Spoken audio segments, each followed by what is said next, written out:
සමහර ළමයි හිතනවානේ මම කොහොම හරි මෙතෙන්ට යනවා. කොහොම හරි කියන එක පැත්තකින් තියන්නේ. එම කොහොම හරි ගියපු කවුරුත් නැහැ.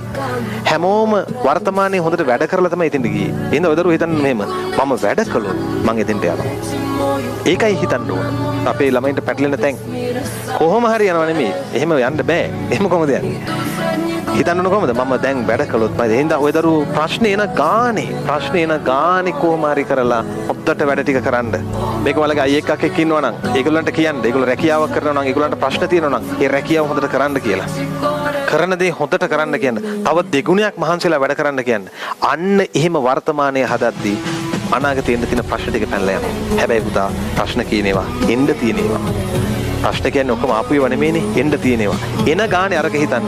මට මේ ආවේ එක ප්‍රශ්නයක් විතරයි. තව එන්න පුළුවන්. මම මේක විසඳ ගන්න ඕනේ. විසඳගන්නේ අර ක්‍රමයට. කොහොමද? ගින්නක් එද්දී වතුර දාන්න.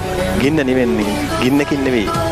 කවුරු හරි ඔය දරුවන්ට ඊර්ෂ්‍යාකම් කරනවා නම් ඔයාලා එයාගේ දියුණුව පතන්න. එතනින්ම ප්‍රශ්න ඉවරයි. ලෝකේ හැටි මේක. මිනිස්සු එකතු වුණොත් වෙන් වෙනවා කියලා නිතර හිතන්න. මිනිස්සු ඉපදුනොත් මැරෙනවා කියලා නිතර හිතන්න. මේවා එතකොට ප්‍රශ්න නෙවෙයි.